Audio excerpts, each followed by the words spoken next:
Hoe frustrerend was het voor jou vandaag? Ja, niks liep. Slechte start. Ja, daarna die eerste pitstop. Ik weet niet wat daar aan de hand was. Maar de lampen bleven aanstaan. Dus dan, normaal gezien mag je natuurlijk dan van ons protocol niet wegrijden. Maar ik denk dat daar iets fout ging met de knop. Die harde banden liepen ook voor geen meter. Toen weer naar binnen denken, nou, hopelijk een goede stop. Nou, die was nog slechter. Dat doen we dan wel goed, maar totaal geen pace. Helemaal nul. Marco says he fears your Red Bull exit. Why is he saying that? Is it just because you were trying to overtake Pierre Gasly for 6th place on the final lap in Bahrain, or is there something more deep-seated than that? I don't know, to be honest. I just keep working, keep trying to improve the car. Now, naturally, Bahrain wasn't a great weekend for us. I think we were all pretty disappointed with that. And we just keep on trying to improve the car, come up with new ideas to try on the car. Competition is tough. And that's how I go about my weeks, just trying to improve the situation. So he's getting the wrong end of the stick. You're not thinking of leaving Red Bull at any time? No, I think just focus on commentating. I'll focus on driving. And then, you don't need to think about any other scenarios. Welcome, ladies and gentlemen, to the high-octane circus of Formula One, where the only thing faster than the cars is the whispers in the pits. Picture this: Max Verstappen, 4-time world champ, king of the track, stuck in a Red Bull that's throwing tantrums like a diva on a diet. At the 2025 Bahrain Grand Prix, he didn't just finish 6th, he finished fast and furious. "I can't even brake anymore. This is ridiculous," he barked over the radio, sounding like he'd been handed a rusty bicycle instead of a race car. And folks, that's just the appetizer. While Max was wrestling his rebellious Red Bull, the pit lane was buzzing louder than a beehive on espresso. Red Bull's bigwigs, Christian Horner and Helmut Marko, were sweating bullets, holding crisis talks like they'd just lost the keys to the trophy cabinet. Meanwhile, Aston Martin's cooking up a 2026 blockbuster with Adrian Newey and Honda, practically winking at Max to come join the party. And, plot twist, Mercedes is lurking like a shark smelling blood. This, my friends, is Formula One's juiciest drama yet, and I'm your Shifts and Giggles host, here to spill the tea with a side of turbocharged banter. Strap in. Let's roll the tape back to Bahrain, where Red Bull's season opener went from statement of intent to statement of oh dear. Max qualified 7th, already a red flag for a man used to pole positions, and then spent the race battling a car that couldn't decide if it wanted to stop or just keep sliding into next week. "The brakes are rubbish," he grumbled, and honestly, who can blame him? It's like asking Usain Bolt to run in flip-flops. He pitted early, hoping for a miracle, but the pit lane gremlins had other plans. Traffic light failure, because of course. By the time he rejoined, he was so far back, he could have started a podcast with the backmarkers. As also seen at the start of this video, post-race, he shrugged. P6 was the best we could do, which is Max speak for "I'm one bad day away from driving the safety car instead." His manager, Raymond Vermeulen, stormed in and gave Helmut Marko an earful so spicy it could have melted the tarmac. Drama. We've got it in spades. Now, one dodgy race doesn't usually send a team into meltdown, but this is Red Bull, where perfection's the baseline and 6th place is basically a war crime. Cue the emergency summit. Horner, Marko, Pierre Wash and Paul Monaghan locked in a room, probably arguing over who forgot to pack the winning formula. "The concern that Max will leave is great," Marko admitted, which is German for "if we don't fix this pronto, he's gone faster than you can say Auf Wiedersehen." And let's be real. Max isn't here to play mechanic. He's used to cars that purr like kittens, not ones that buck like Broncos. The mechanics were tinkering with brakes, the strategists were rethinking life choices, and Horner was probably Googling how to keep a Dutch superstar happy.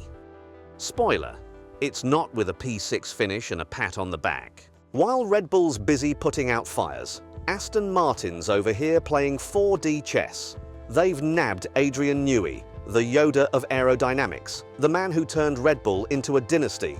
He's already sketching a 2026 car so sleek it could probably lap the field in its sleep. Add Honda to the mix. Yep, the engine wizards who powered Max to his first title, and it's starting to look like a dream team. Honda's Prez even dropped a coy. I hope we can work with Max again. Smooth, mate. Smooth like a freshly paved pit lane. But here's the catch. Aston's already got Fernando Alonso and Lance Stroll locked in till 2026. Alonso's still got the reflexes of a caffeinated cat, and Stroll? Well, his dad owns the joint, so evicting him would be like kicking the landlord's son out of the penthouse. Tricky. Does Max squeeze in somehow? That's the paddock's favourite riddle right now. Just when you thought the plot couldn't thicken, here comes Toto Wolff and Mercedes, sliding into the scene like a Bond villain with a better haircut. With Lewis Hamilton Ferrari bound, there's a vacancy, and Toto's eyeing Max like he's the last cold pint in a desert pub. Martin Brundle reckons, Toto missed Max once, he won't miss again. It's a high-stakes heist waiting to happen. But which winner's going to take all? More on that momentarily. Max's contract with Red Bull runs till 2028, but here's the fun bit. There's a performance clause. If the car keeps underperforming like a lawnmower in a drag race, he's got an exit ticket. Imagine him in a Merc, or better yet, an Aston Martin with Newey's magic touch. It's F1's version of pick your superpower, and Max is holding all the cards. Let's zoom in on Aston Martin's driver conundrum, because it's messier than a pit stop in the rain. Alonso's signed till 2026 and says it's his last hurrah. Fair play, he's 43 and still outfoxing kids half his age. Stroll's contract is basically as long as Daddy says. And since Lawrence Stroll owns the team, that could be forever. Swapping him out for Max would be like trading the family heirloom for a shiny new toy. Gutsy, but awkward. So, what's the play? Does Alonso bow out early? Does Stroll take one for the team?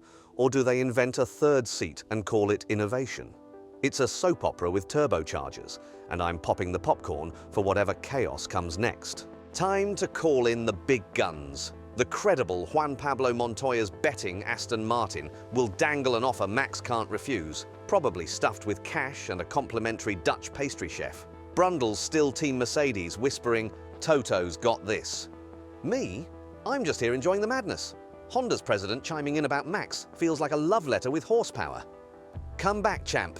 We've got the good stuff now. And with Newey at Aston Martin, it's less a team and more a superpower in waiting. Red Bull's got to feel the heat, lose Max, and they're not just down a driver, they're down a dynasty. This is F1's Game of Thrones, and I'm dying to see who gets the crown. So, where are we at? Red Bull's in a tailspin.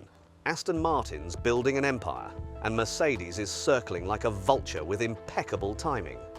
Max, cool as ever, says he's still very neutral, which in F1 terms means I'm waiting for the best deal and a car that doesn't hate me.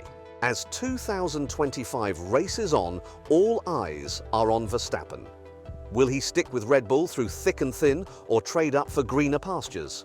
One thing's certain, in Formula One, where chaos is king and change is the only pit stop, this ride's far from over.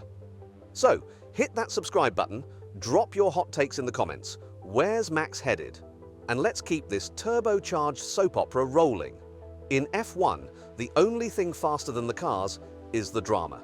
Before we burn rubber and roll out, feast your eyes on these juicy clips. George Russell and Fernando Alonso dish their thoughts on Max, possibly nicking their seats in 2026, with the man himself, Max, dropping a cheeky comment to cap it off. See you at the next corner. Do you see them as a threat for your seat? I don't think so. As I have contract for next year, I see the rumors, very good for the team. As you said before, the world champion, is sometimes linked with some other teams and a possible departure from Red Bull, and the teams that they are commenting are Mercedes, Aston Martin and Ferrari, as your colleague said now. So this shows, you know, the project that we are in and the future that this team has. And as I said always, even last year when I extend the contract, I said that I will drive for as long as I feel fast and I feel competitive and the team needs me behind the wheel. But my contract is much longer than my racing career, so I will stay with this team for many, many years in a different role. And if that means that we can win a world championship, even when I'm not behind the wheel, I will still feel very proud of the project. Fernando, would you welcome Max as a teammate? Yes, but it's unlikely to happen. Very unlikely. Can you tell us about your future at Mercedes? What are those talks looking like? Yeah, I'll be racing for Mercedes this weekend and next weekend as well. So. And longer term, past this season? Yes, Silverstone, I'll be there. No, I mean, from my side, there's literally no stress, no worries whatsoever. I think when it comes to contracts, everyone gets so excited about it. And the fact is, drivers have had contracts, and if they don't perform, they get booted out. So, you know, for drivers, performance is our currency. That's what we've got. And if you perform, everything's good. So, you know, I'm just excited to go racing this weekend, focus on performance, and the future sorts itself out. Max, what about your future? All talking about Mercedes, Aston, why not Ferrari? Yeah, I don't know. I mean, honestly, yeah, a lot of people are talking about it, except me. So, yeah. Like I said before, you know, I just want to focus on my car, work with the people in the team. That's the only thing that I'm thinking about in Formula One at the moment. I'm very relaxed.